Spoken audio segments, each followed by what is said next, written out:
एक बहुत सीधी सरल और सबके अनुभव की बात है। केवल उसका आदर करना है, उसको महत्व देना है, उसको कीमती समझना है। जिस तरह आपने रुपया, सोना चांदी, हीरा पन्ना आदि को कीमती समझ रखा है, इस तरह इस बात को कीमती समझो, इसको महत्व दो, तो अभी इसी क्षण उद्धार हो जाए। इसको महत्व नहीं देते, इसी कारण से बंधन हो रहा है, और कोई कारण नहीं है। रुपए तो किसी के पास हैं और किसी के पास नहीं, पर यह बात सबके पास है, कोई भी इससे रहित नहीं है। परंतु इस बात को महत्व ना देने से इसका अनुभव नहीं हो रहा है। लाली लाली सब कहें, सबके पल्ले लाल, गांठ खोल देखे नहीं, ताते फिरे कंगाल। वह गांठ खुलने की बात बताता हूं जो संत महात्माओं से सुनी है, पुस्तकों में पढ़ी है, वही बात कहता हूं। एकदम सच्ची बात है। श्रुति, युक्ति और अनुभूति, ये तीन प्रमाण मुख्य माने गए हैं। अभी मैं जो बात कहने जा रहा हूं वह श्रुति, शास्त्र सम्मत, युक्ति सम्मत, युक्ति संगत और अनुभव सिद्ध है। आप अपने को मानते हैं कि मैं वही हूं जो बचपन में था, अर्थात बालकपन में जो था वही आज हूं, और मरने तक मैं वही रहूंगा। शास्त्र, संत, अपनी संस्कृति के अनुसार आप ऐसा भी मानते हैं कि पहले जन्मों में भी मैं था, और इसके बाद भी अगर मेरे जन्म होंगे तो मैं रहूंगा।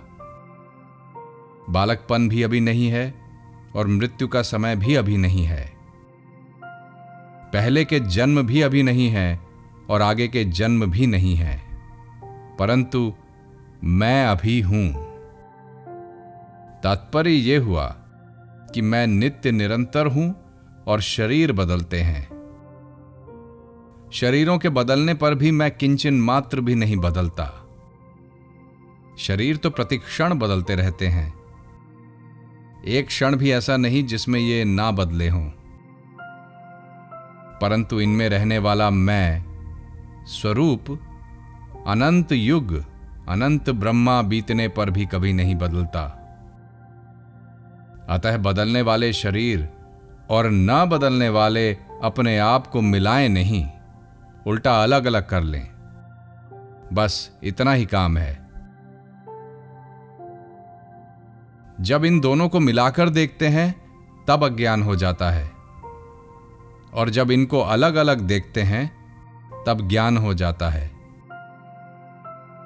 आप जानते हैं कि बचपन में मैं जो था वही मैं आज हूं। इस ज्ञान को शास्त्रीय भाषा में प्रत्यभिज्ञा कहते हैं। इसी ज्ञान को तत्वमसि, वही परमात्मा तू है, कहते हैं। ऊंचे से ऊंचा महावाक्य भी यही है, और साधारण से साधारण का अनुभव भी यही है। केवल इस बात पर दृढ़ रहना है कि जो बदलता है वह मेरा स्वरूप नहीं है।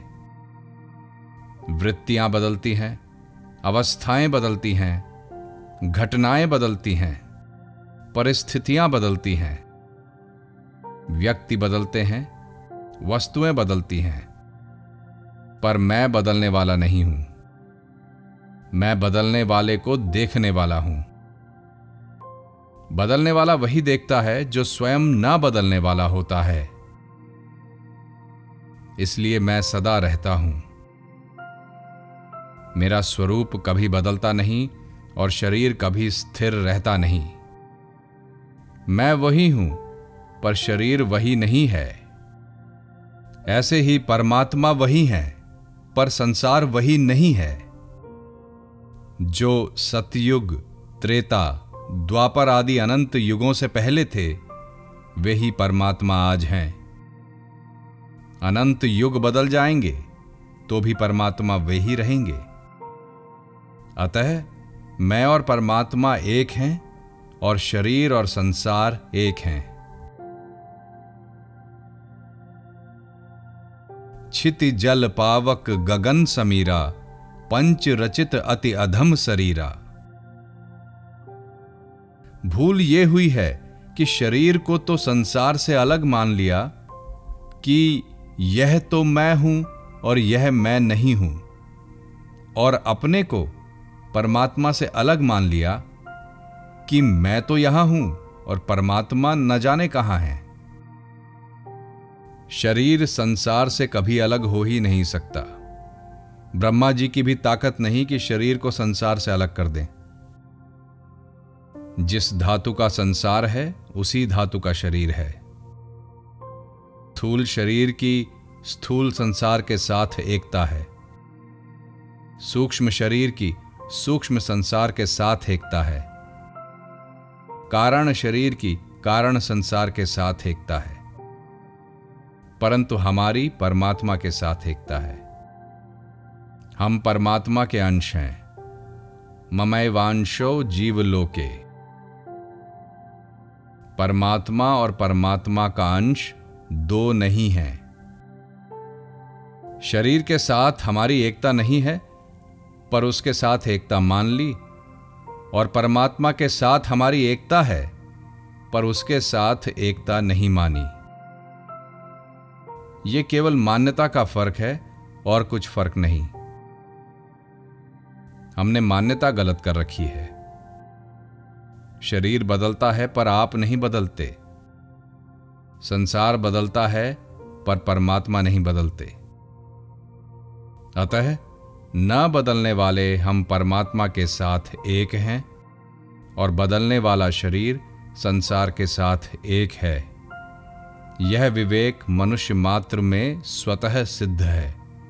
यह कभी मिट नहीं सकता। संसार और परमात्मा का, हमारे शरीर का और हमारे स्वरूप का जो दोपना अलगाव है, यह कभी मिटेगा नहीं। यह नित्य निरंतर रहने वाला है। परंतु मनुष्य इस बात का आदर नहीं करता, इसको महत्व नहीं देता। मैं शरीर से अलग हूं, इस बात को उसने रद्दी कर रखा है, और यह शरीर मैं हूं, इस बात को पकड़ रखा है। परंतु शरीर के साथ एकता को अभी तक कोई पकड़कर रख सका नहीं और रख सकेगा नहीं। अतः शरीर और संसार एक हैं, तथा मैं और परमात्मा एक हैं। मैं और परमात्मा एक हैं, इस विषय में मतभेद है। द्वैत मत वाले परमात्मा के साथ जाति से एकता मानते हैं, और अद्वैत मत वाले स्वरूप से एकता मानते हैं। परंतु मैं और शरीर एक नहीं है, इस विषय में कोई मतभेद नहीं है।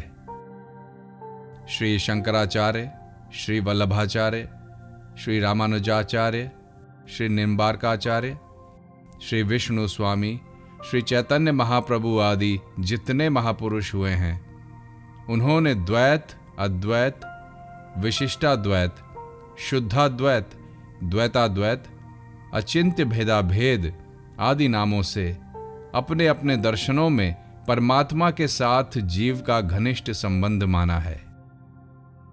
परंतु शरीर के साथ अपना संबंध किसी ने भी नहीं माना है।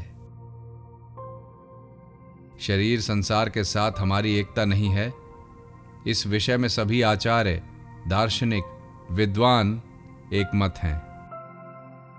जिस विषय में सभी एक मत हैं, उस बात को आप मान लो।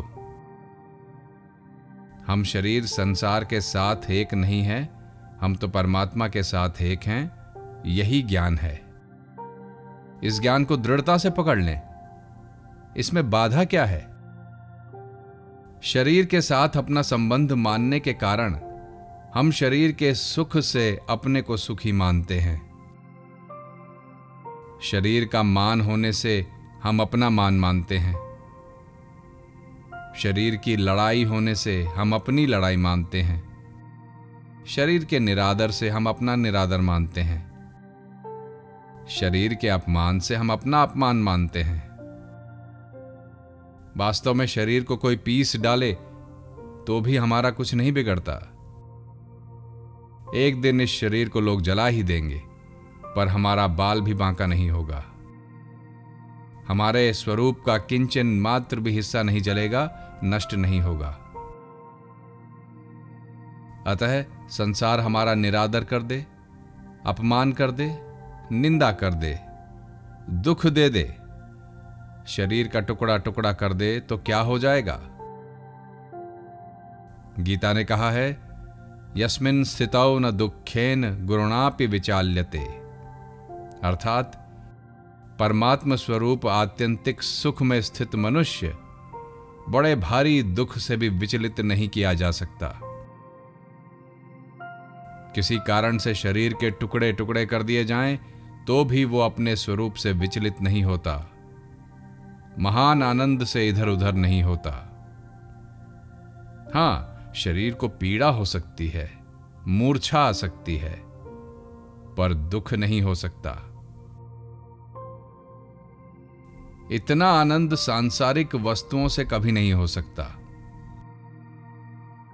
परंतु आपने मैं और शरीर दो हैं इस बात का अनादर कर दिया और शरीर के साथ एक होकर उसके दुख में दुख और सुख में सुख मान लिया।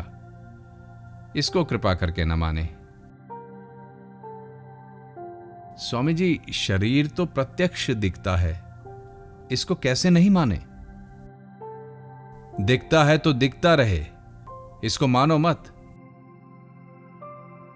दर्पण में अपना मुख दिखता है तो उस मुख को आप दर्पण में मानते हो क्या? नहीं मानते। दर्पण में दिखने वाले मुख को आप पकड़ सकते हो क्या?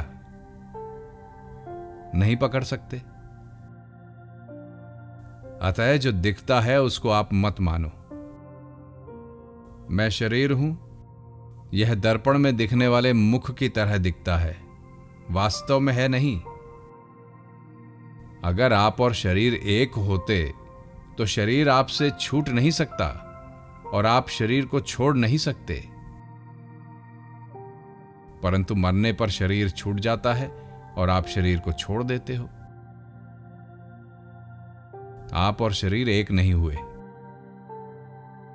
जैसे मैं मकान में बैठा हूं तो मेरे बिना भी यह मकान रहता है और इस मकान के बिना भी मैं रहता हूं। अतः मैं मकान नहीं हूं। हम मरे हुए मनुष्यों को, पशुओं को देखते हैं कि उनके शरीर तो यहीं पड़े हैं, पर उनमें रहने वाला जीवात्मा चला गया है। वे दोनों अभी अलग हुए हों ऐसी बात नहीं है। वे तो पहले से ही अलग थे।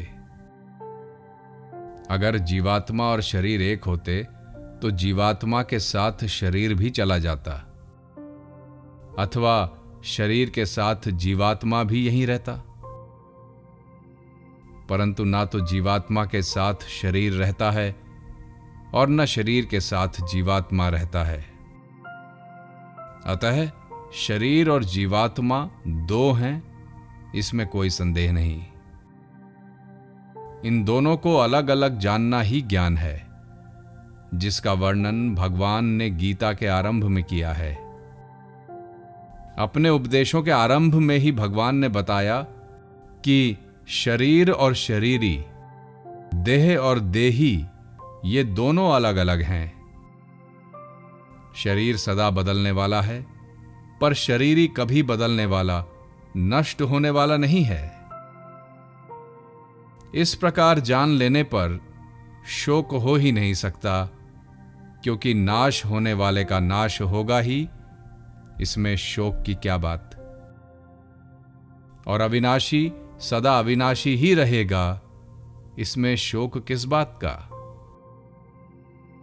जैसे आप अपने को शरीर में मानते हैं, ऐसे ही परमात्म तत्व संपूर्ण संसार में है।